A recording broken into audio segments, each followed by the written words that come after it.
السلام علیکم معزز خواتین و حضرات، میں ہوں علی ممتاز اور آپ دیکھ رہے ہیں میرا آفیشیل یوٹیوب چینل۔ اس ویڈیو لاگ میں ایک اور دلچسپ صورتحال پہ ہم بات کرنے جا رہے ہیں۔ کل کا جو تماشا لگا تھا، جو کل ہمیں انٹرٹینمنٹ ملی تھی، اس کے لیے میں نون لیگ کا تہہ دل سے شکریہ ادا کرتا ہوں۔ کل کے ویڈیو لاگ میں ہم نے ان ٹک ٹاکرز کی بات کی کہ جن کو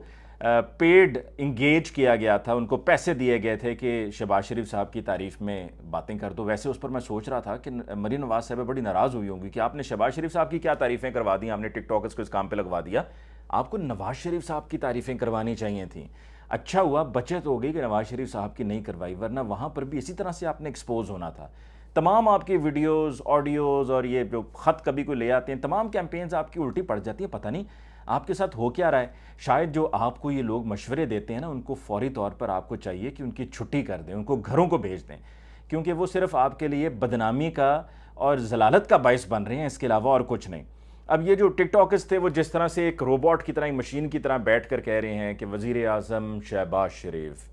شنگھائی تعاون تنظیم، یہ اس وجہ سے باتیں ان سے کہیں نہیں جا رہی تھیں، کیونکہ ایک تو یہ کہ ان کی کیپیسٹی نہیں، دوسرا یہ کہ وہ باتیں یہاں سے نہیں ہو رہی یا یہاں سے نہیں ہو رہی ہیں، وہ باتیں یہاں سے ہو رہی تھیں، یعنی کہ جیب سے ہو رہی تھیں، ان کو پے کیا گیا تھا۔ اب وہ رانا شمیم صاحب کا معاملہ تو آپ کو یاد ہی ہے، رانا شمیم صاحب کے بھی معاملے کا ڈراپ سین ہو گیا ہے۔ انہوں نے اسلام آباد ہائی کورٹ میں ایک نیا بیان حلفی جمع کروایا ہے، اور اس نئے بیان حلفی میں انہوں نے معافیوں پہ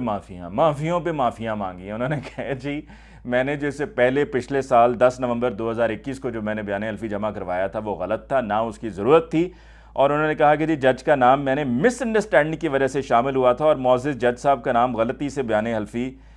میں ذکر کرنے پر شرمندہ ہوں، معافی مانگتا ہوں، اور یہ غلطی ہونی نہیں چاہیے تھی۔ اور مکمل کانٹینٹ سے انہوں نے کہا ہے، انہوں نے کہا بیان حلفی کا مکمل کانٹینٹ واپس لیتا ہوں، یعنی کہ پچھلے سال جو 10 نومبر 2021 کو انہوں نے جو بیان حلفی جمع کروایا تھا، اس پر انہوں نے کہا جی مکمل، یعنی کہ یہ نہیں کہ کچھ حصہ رکھتے ہیں، کچھ نکال لیتے ہیں، کچھ ٹھیک ہے کچھ غلط ہے، انہوں نے کہا مکمل کانٹینٹ میں واپس لیتا ہوں۔ اور اس میں انہوں نے ثاقب نثار صاحب کو ایکیوز کیا تھا، اسلام آباد ہائی کورٹ کے ایک جج صاحب ہیں، ان کو ایکیوز کیا تھا، اور ثاقب نثار صاحب کے بارے میں تو انہوں نے کہا تھا جی میں نے ان کی کانورسیشن سنی ایک ہائی کورٹ کے جج کے ساتھ، اور اس کانورسیشنز میں وہ ان کو ہدایات دے رہے تھے کہ نواز شریف کو کیس میں کیا کرنا ہے، ان کو کیسے سزا سنانی ہے، اور یہ ساری ڈائریکشنز میں نے چونکہ سنی تھیں، تو اس وجہ سے انہوں نے کہا کہ جی یہ ثابت ہو گیا کہ نواز شریف صاحب بے قصور ہیں۔ اور پھر ایک پوری میڈیا کی کیمپین چلائی گئی، پھر صحافیوں کو انگیج کیا گیا، انہوں نے ٹویٹس پہ ٹویٹس کیں، جیو ٹیلی ویژن پہ تقریباً کوئی 175 مرتبہ یہ کیمپین چلائی گئی، اور پھر جو سوشل میڈیا پہ تھا علیحدہ سے ان کا فوکس تھا، جس میں طلعت حسین صاحب، اور یہ سب سے پہلے تو ابصار عالم صاحب یہ لے کر آئے تھے،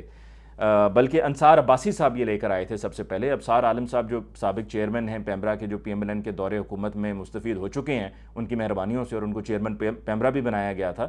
انہوں نے سوشل میڈیا پہ اس معاملے پہ بڑی کیمپین چلائی، اور انصار عباسی صاحب اوریجنلی اس خبر کو لے کر آئے تھے، جس سے یہ ظاہر ہو گیا اس بیان حلفی کے بعد، اور اس وقت بھی خیر پتہ تھا لیکن بات ذرا اس طرح سے کھل کر سامنے نہیں آ رہی تھی،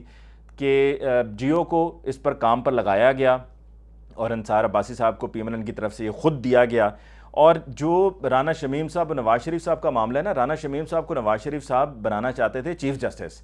اور یہ برطانوی سولیسیٹر جو چارلز ہیں، جنہوں نے وہاں پر یہ اوتھ کمشنر تھے، جنہوں نے وہاں پر یہ سارا کچھ کیا اور اس کو نوٹرائز بھی کیا گیا، اس کی حقیقت بھی کھل کر سامنے آ چکی تھی کہ یہ نواز شریف صاحب کے صاحبزادے کے دفتر میں سارا یہ عمل ہوا ہے، ان کی موجودگی میں یہ دستخط ہوئے ہیں،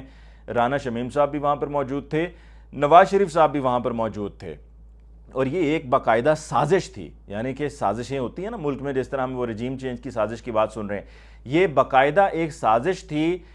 ججز کو ملائن کرنے کی، جس میں نہ صرف رانا شمیم اس کا حصہ تھے یا پی ایم ایل این کی پوری یہ کیمپین تھی، بلکہ وہ تمام صحافی حضرات یا وہ تمام ٹیلی ویژن چینلز جو اس کیمپین کو چلاتے رہے، اس کیمپین کا باقاعدہ حصہ بنے، وہ باقاعدہ سازش کا بھی حصہ ہیں۔ اور یہ پچھلے سال کا واقعہ تھا 2021 کا، جس کے بعد تو پھر ہر طرف انہوں نے یہ دیکھا نا خبریں کیا چلانا شروع کر دیں، پی ایم ایل این کی یہ اور یہ جیو ٹیلی ویژن کی یہ پیڈ کیمپین تھی۔ ان کیمپینز میں کیا کیا لکھا ہوا ہے، سابق جج کے انکشافات، ذرا دیکھیے بات کو کس طرح بڑھا چڑھا کر پیش کیا جا رہا ہے کہ سابق جج کے انکشافات، نون لیگ کا رانا شمیم کے انکشافات کا معاملہ پارلیمنٹ میں اٹھانے کا فیصلہ۔ واو، ثاقب نثار اپنا نام کلیئر نہ کر سکے تو سپریم کورٹ پر کون یقین کرے گا، یہ شاہد خاقان عباسی صاحب نے کہا تھا۔ مطلب ایسے پکے پیروں سے جھوٹ بول رہے تھے، اور پھر اس میں مریم نواز صاحبہ بھی شامل. انہوں نے کہا جی اس شخص سے ڈرنا چاہیے جو صبر کرے اور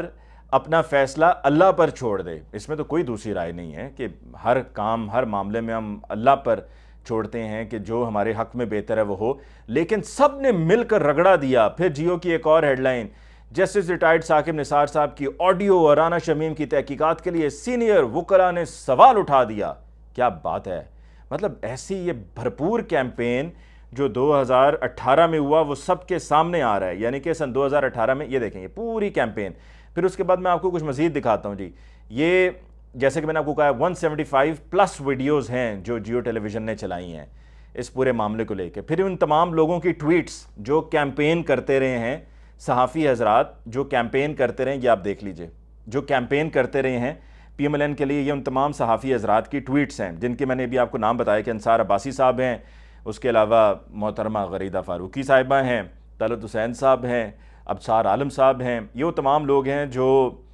پی ایم ایل این کی ان کیمپینز کا حصہ بن جاتے ہیں اور ان کو یہ ٹاسک دے دیا جاتا ہے, ان کو پلانٹ کر دیا جاتا ہے. اچھا, جو میں آپ کو ابھی بتا رہا تھا نا کہ برطانوی سولیسیٹر چارلز, انہوں نے یہ کہا تھا کہ رانا شمیم اور سابق وزیر اعظم نواز شریف صاحب کے قریبی دوست ہیں, اور باقی تفصیلات تو آپ کے سامنے میں نے رکھ ہی دی ہیں کہ کس طرح سے پوری ایک کیمپین چلائی گئی تھی. اور ہاں, آپ کو ساتھ میں یہ بھی بتا دوں کہ رانا شمیم صاحب نے جب معافی مانگی تو کس طرح سے مانگی. انہوں نے ایک پیج پہ 3 پیراگراف پہ مشتمل جواب یہ اسلام آباد ہائی کورٹ میں جمع کروایا, جس میں انہوں نے غیر مشروط انکنڈیشنل اپولوجی مانگی ہے. 4 دفعہ لفظ اس معافی نامے میں لکھا ہوا ہے اپولوجی کا, اس کے علاوہ 2 دفعہ انکنڈیشنل اپولوجی غیر مشروط معافی, پھر 2 دفعہ لفظ ریگریٹ ہے اور گریو مسٹیک استعمال کیا گیا. یہ وہ الفاظ ہیں کہ جو کہ استعمال کیے گئے ہیں, اور یہ کہا گیا ہے رانا شمیم صاحب کی طرف سے کہ جو پچھلے سال انہوں نے بیان حلفی جمع کرایا تھا میں اس کو واپس لیتا ہوں, جھوٹ ہے اور اس میں کوئی حقیقت نہیں ہے. اور میرا خیال میں اب جب یہ معاملہ کھل کر سامنے آ گیا, کیونکہ یہ کیمپین کس لیے تھی, یہ کیمپین دیکھیں ٹیلی ویژن چینلز کے ذریعے یا مختلف پروگرامز بھی اس پہ کروائے گئے. ہاں, ثنا بچا کا نام رہ گیا تھا, ثنا بچا بھی اس میں شامل تھیں. یہ کیمپین چلوائی اس لیے گئی تھی کہ تاکہ لوگوں کا ایک ذہن بنایا جائے اور بتایا جائے کہ جی نواز شریف صاحب معصوم ہیں, اور ان کی معصومیت کی وجہ سے انہیں سزا سنائی گئی, انہیں نکالا گیا, ان کو پھر اقتدار سے بھی علیحدہ کیا گیا, تو نواز شریف صاحب بے گناہ بے قصور ہیں. اور یہ ثابت ہو گیا ہے کہ ثاقب نثار صاحب جو سابق چیف جسٹس تھے, یہ ان کی ساری کارروائی تھی, ان کا سارا پلان تھا کہ جو 2018 میں ہوا, اور نواز شریف صاحب کو جس طرح سے پھر علیحدہ کیا گیا اور پھر جس کے نتیجے میں نواز شریف صاحب پاکستان سے باہر چلے گئے. یہ ساری کیمپین چلانے کا مقصد یہ تھا کہ نواز شریف صاحب کو بے قصور ثابت کرنا, اور یہ کہنا کہ جی دیکھیں ثابت ہو گیا نواز شریف صاحب بے قصور بے قصور بے قصور. لیکن وہ بے قصور کتنے تھے, وہ اس بیان حلفی جو اب والا بیان حلفی ہے جس میں انہوں نے کہہ دیا ہے معافی نامہ لکھ کر کہ میں نے جو لکھا تھا وہ سب جھوٹ تھا, غلط تھا. اب اس پورے معاملے کے منظر عام پر آنے کے بعد بہت زیادہ ضروری ہے کہ اس کو یہیں پر رفع دفع نہ کر دیا جائے, اس کو یہیں پہ دفن نہ کر دیا جائے, اس کو یہیں پہ پلستر نہ کر دیا جائے, بلکہ اس پر باقاعدہ تحقیقات ہونی چاہیے کہ جو لوگ اس میں ملوث تھے, اس سازش میں, جو اس سازش میں اس سازشی گاڑی پر سوار ہوئے تھے, ان سب کو جو ہے وہ کیفر کردار تک پہنچایا جانا چاہیے. کیونکہ یہ عدلیہ کے خلاف باقاعدہ سازش تھی,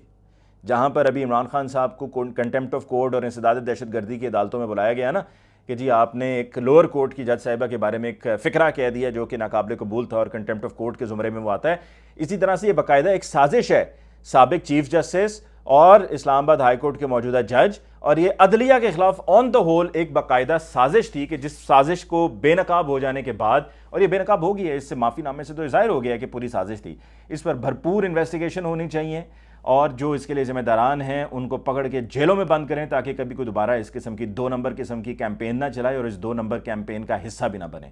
مجھے علی ممتاز کو دیجیے اجازت, انشاءاللہ آپ کی خدمت میں پھر حاضر ہوں گے. اللہ نگہبان.